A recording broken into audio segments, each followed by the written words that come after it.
People of God, your coming here is not in vain. Our faith is the word and rejected by others. With courage, we worship God. You do not come with deceit or impure motives. With God as our witness, we come to worship God. So deeply do you care for each other that you come to share the gospel again and again. God calls us to gentle witness as the apostles of Christ. So, let us worship God. May the peace of God dwell in your hearts and minds. I now invite you to take part in the passing of peace.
here at Boston University School of Theology, I welcome you to our weekly Wednesday worship service. There are many places you could be, many demands that deserve your attention, and to have you here with us is deeply meaningful. It is a distinct honor to welcome our preacher this morning, Hazel Johnson, second year.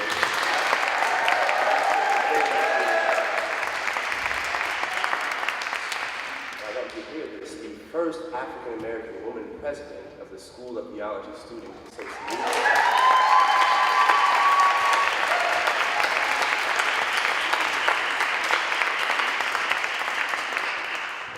Sometimes we decide to read biographies of great men and women to find those 2 or 3 qualities that enable them to transcend or succeed.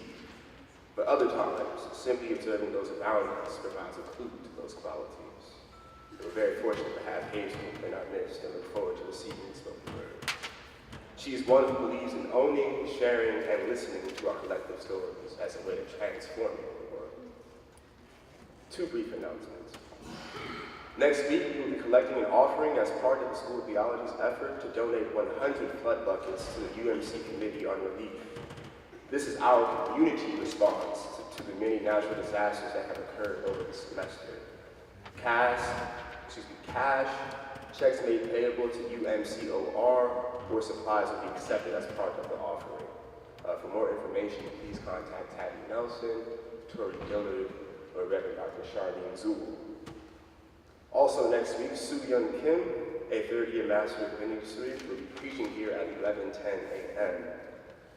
Lastly, as we go forth from this place after service, I encourage you to grab someone and tell them we'll find a way or make one. May God be with you. Amen.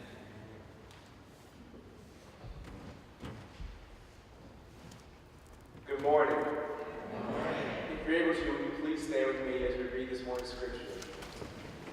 I'll be reading from the Gospel of Matthew, the 23rd chapter, starting in verse 13. And it reads as thus.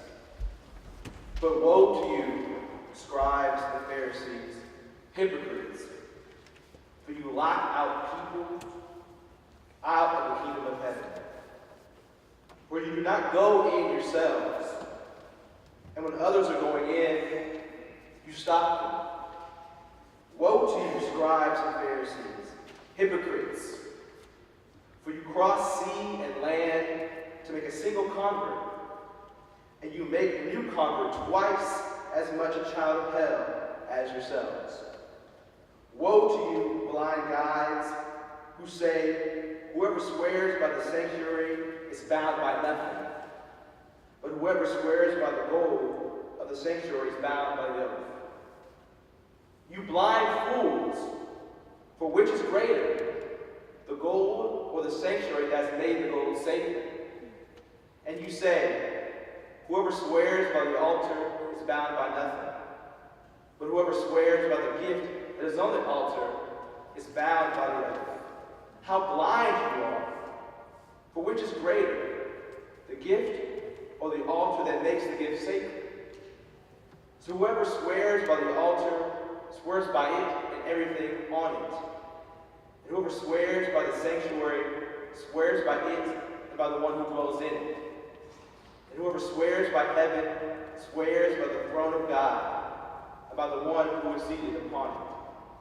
Woe to you, scribes and Pharisees, hypocrites, for you tithe mint, dill, and cumin, and have neglected the weightier matters of the law, justice, and mercy, and faith. It is these you ought to have practiced without neglecting the others. You blind guides, you strain out a gnat to swallow a camel.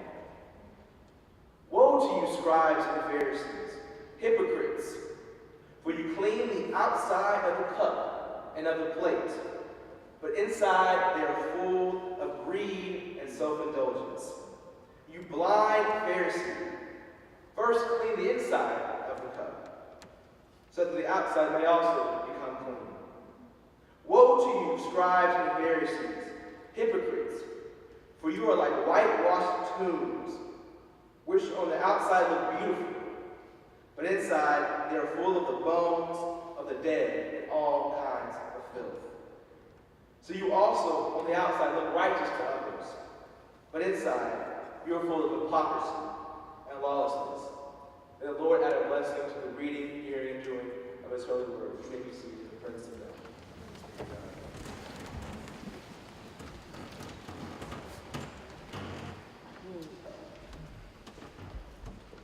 Pray with me. God, open my lips and speak through them. Open our minds and think through them. Open our hearts and set them on fire for you. Amen. It is a great privilege to stand here in the footpath of so many scholars, preachers, and teachers who have come before. I can feel their presence here with me. And I admit I'm a little nervous, but I'm happy to be here. And it's an honor. Thank you to the worship team for inviting me to be the preacher for today. So may we be ready to listen and to receive. It must be noted that it's been exactly 1 year to date since Donald Trump was elected president of what my friend Uche calls these united, divided states of America. Now, I don't want to spend too much time talking about our sitting president because while one might find some correlation between this text and Mr. Trump, that's just too easy. I will not use this platform and this opportunity to make him our scapegoat. We are all implicated in what we heard so beautifully shared in today's text. So I'm talking to you and to me and to all those we touch. This is for us. So you heard I'm about sharing and embracing stories.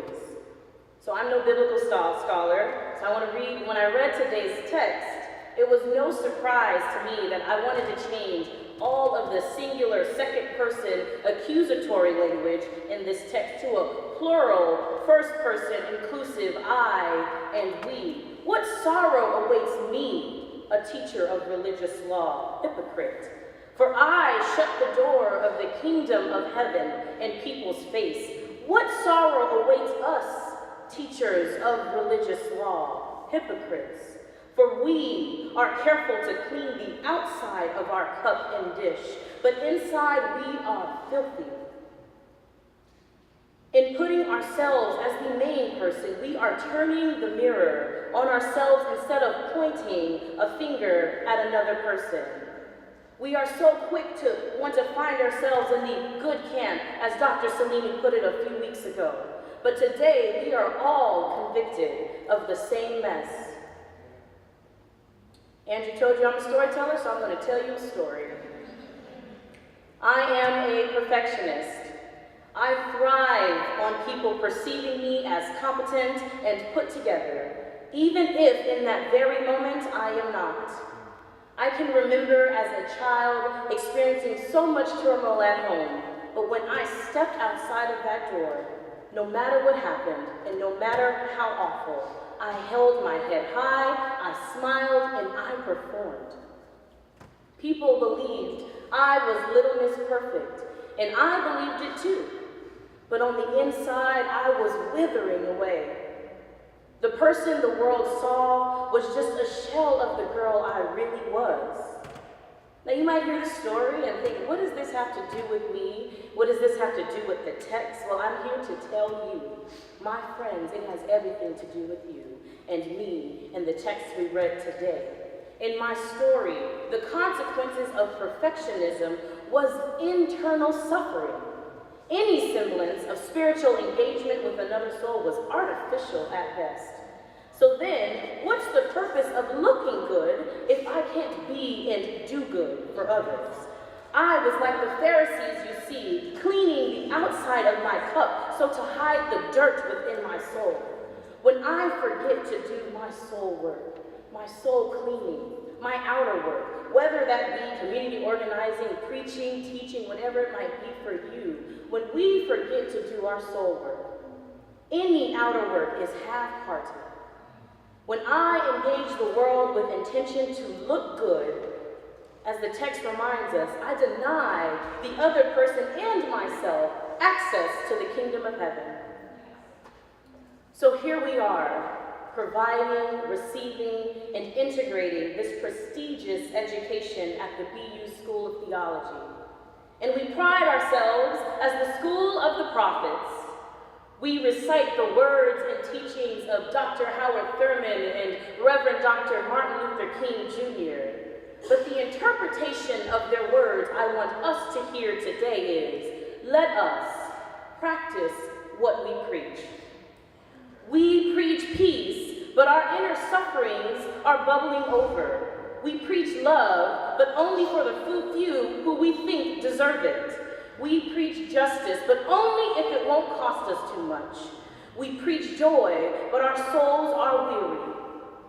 What's the point of half-hearted love, peace, joy, and justice? It is self-serving, made to make us look good, so we don't have to do what Howard Thurman calls our inner work.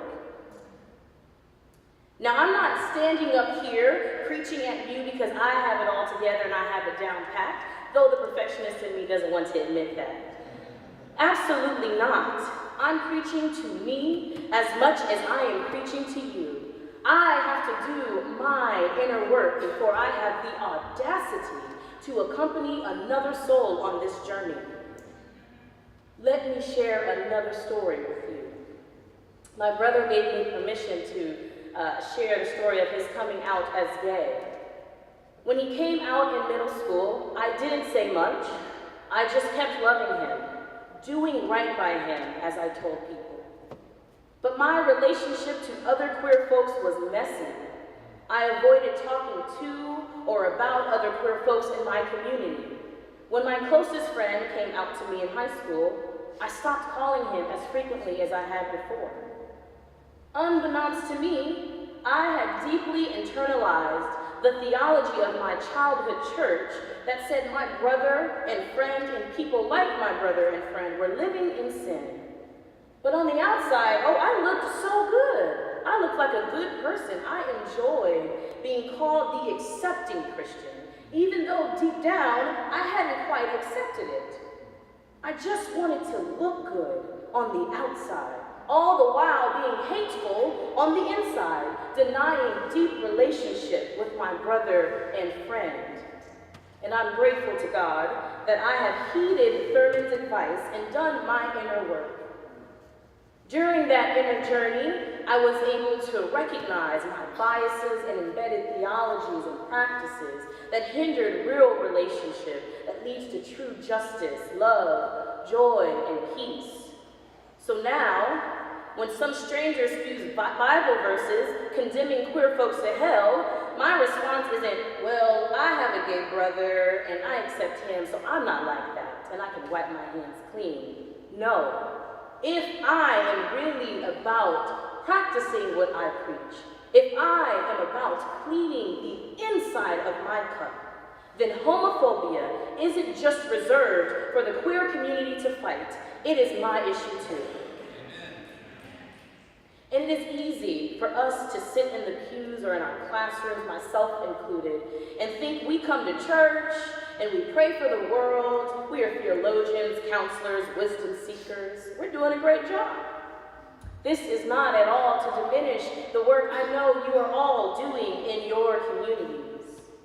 But imagine with me what it would look like to integrate your new grapplings with a soteriological pedagogy in the company of those on the margins. Do your claims add up there? Every day, there are people who are suffering at the hands of a broken system, physically, spiritually, emotionally. And they don't need us to have all the fancy words and theologies that we are acquiring here. They need us. We need us to look at the values of those words and live them. Because you see, it's no longer enough to preach about justice, all the while worshiping terms like legality or appropriate. It is not enough to preach about peace if it is synonymous with order. It is not enough to preach about love if it is not the kind of love that is active. The world cannot afford for us to just clean the outside of our cups, my friends. There are consequences for that. I have a dream that one day on the red hills of Georgia, the sons of former slaves and the sons of former slave owners will be able to sit together at the table of brotherhood, and I would say humanhood and peoplehood. People all around the world hear this and think, we made it. I can stand here, a black woman in front of you. I can ride the bus without fear of being asked to get to the back or get off. We made it. We had a black president. We made it. Racism is dead. MLK's dream has come into fruition. Now, I never met MLK, so I can't know for sure what exactly he meant by sitting together in brotherhood. But I believe in my heart that it is not superficial. I would bet that MLK, though pleased with certain progress, would be very disappointed. He would be disappointed in our we made it mentality, because he, like myself, would know there is so much more to do. In a way, the dream has shifted. Oppression and discrimination look different. The blatant racism of lynching mobs and being kicked off of buses is not the racism we see today. People assume that it does not exist. But racism exists in the small voice that tells you to lock your doors when you go to Dorchester, or pull your purse tighter when you see a suspicious man walking your way. It exists in the new prison beds built every year based on third grade proficiency levels in inner city schools. Yes, third grade proficiency levels. Sexism looks different. It exists in the male board member that makes it his business to interrupt every word I say. It exists in phrases like, Sally was sexually assaulted, instead of saying, John sexually assaulted Sally. Homophobia looks different. We saw it rear its ugly head this year in the ruling in the UMC tradition. Now, I'm not UMC, so I feel like I can say that. This stuff is heavy. And oftentimes when folks talk about oppression, we get a little uncomfortable. It can be difficult to think about the small ways that we all participate or contribute to these systemic issues. We want to start counting our ethnically diverse friends, our LGBTQIA friends, so we can say, we aren't racist, we aren't homophobic. This, my friends, is not accusatory. It is, however, a challenge. I stand before you imperfect and willing. That's my hope for all of us, that we would focus on doing good instead of looking good. If we preach peace, we practice peace. If we preach love, we embody love. If we preach justice, we put ourselves on the front lines. We are the hands, the feet, eyes, mouths, and hearts that this world so desperately needs. Amen. The world does not need us to be put together. It needs us to be engaged in a real way. When we practice what we preach, we fight tirelessly to answer God's urgent call to transform the suffering world around us into the world God and all of us dream of. I invite you to answer that call with me. Clean the inside of your cup and practice what you preach. Amen.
long time ago, the Gospel of Matthew instructed us, "For where 2 or 3 are gathered in my name, I am there among them." We are an amazing gathering. 3 or more. In 2013, the federal government defined mass killing as 3 or more people killed, regardless of weapons. And the most recent media reports are saying that 4 or more fatalities by guns constitutes a mass shooting.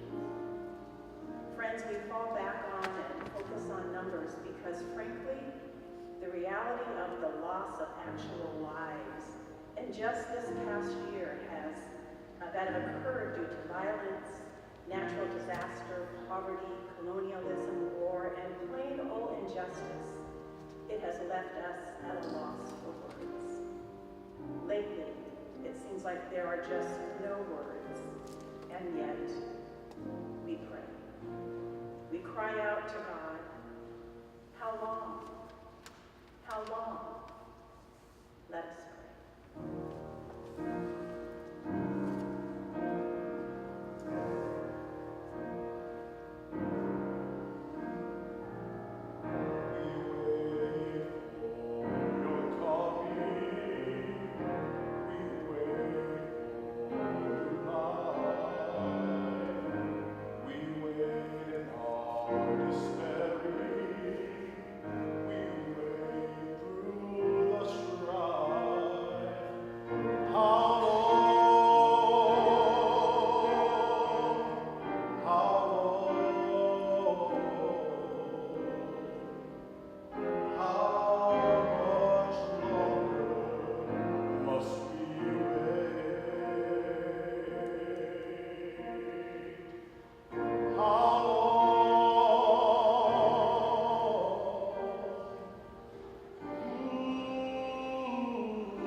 Lord, you are a rock in a weary land.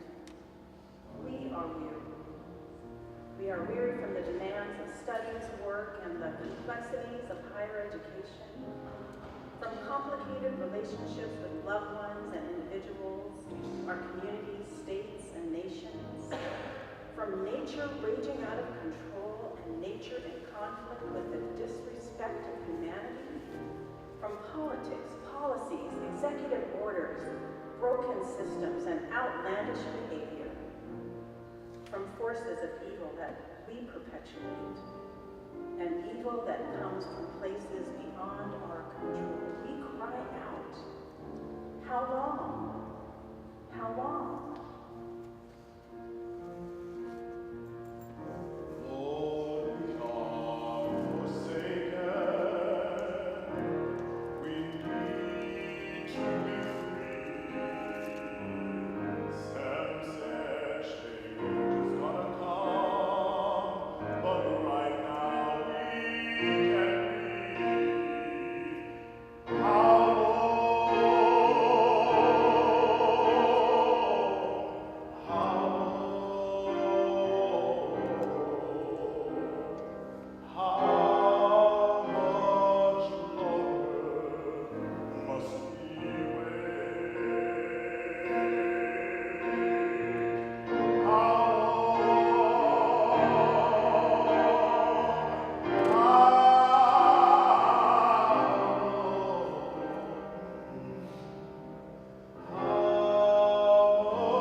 So change is going to come. Change is going to come. Yes, we've seen signs of change in our lifetime. Lord, we've experienced the civil rights movements, the fall of a wall erected in Berlin dividing East from West, the release of Nelson Mandela from prison and the abolishment of government-imposed apartheid in South Africa, marriage equality in our own nation and others. We see signs of change.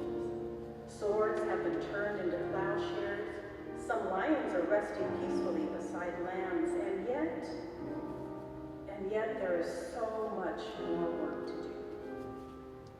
Strengthen us, O Lord, for the work before us. Grant us wisdom, grant us courage, not just for the coming of these days, but for the coming of justice, for the work you are calling us to do.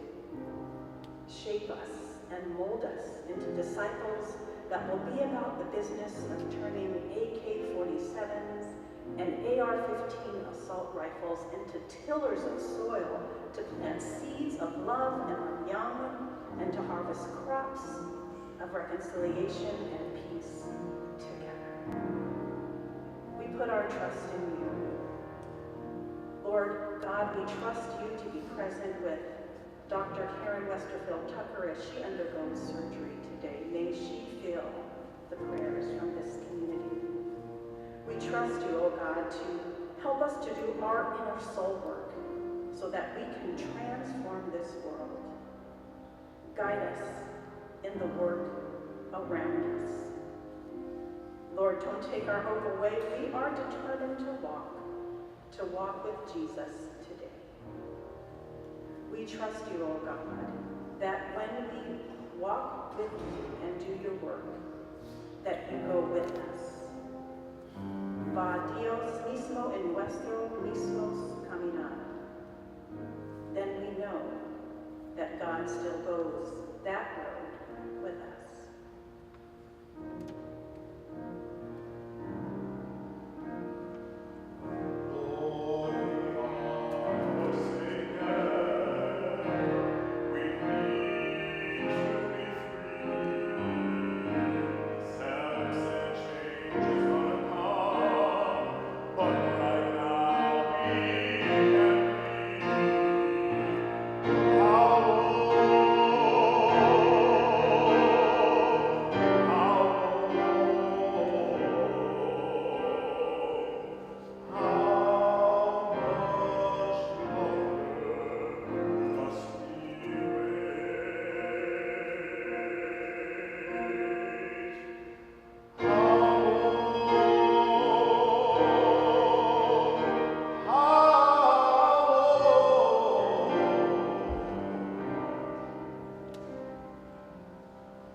My name is David Schnitzy Jacobson. I'm the preaching professor here at BU School of Theology. And I rise today to give testimony, to give thanks to God for the life of Dale P. Andrews. Dale Andrews was a friend of mine from graduate school, but he was much more than that. Eventually, he was the professor of apologetics here at BU School of Theology from 2005 until 2010. As I speak these words, I already see heads nodding, remembering what a wonderful and warm human being Dale was. Like any scholar, he wrote lots of books, seminal books on Black practical theology, on the importance of preaching justice. Hazel, I took such great heart in hearing your sermon today about practicing what we preach. Dale Andrews didn't just preach the gospel, he embodied it like a big bear hug. Dale was known for the way he mentored students, was intensively involved with people's lives, was there as a resource when he needed to be, and was always available. He was a mentor's mentor in what he did. Dale Andrews also knew, however, sometimes it was important to make the claim for justice, to be able to bring someone into that kind of dialogue where it might become possible to see the injustice that was in the room. Some of us might even remember times when we heard Dale respond to something said like, well, did you hear what you just said? You said this. Did you hear what you just said? He was inviting us, I think all of us, to listen closely to what we were saying, what we believed, and what we lived. And to understand that not just in relationship to the injustice that needed to be named, but still well within the wonderful wide embrace of Dale P. Andrews. Dale Andrews died on June 24th of this year. He was, at the time of his death, the Cornelius Vanderbilt Chair holder and the Distinguished Professor of Homiletics, Social Justice, and Practical Theology. That was one big title, but not nearly as big as his heart, or his wisdom, or his knowledge. I give thanks today for the life of Dale P. Andrews.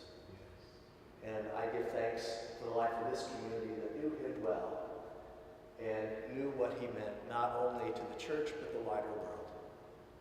Thanks be to God. Amen.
joy, love, and justice.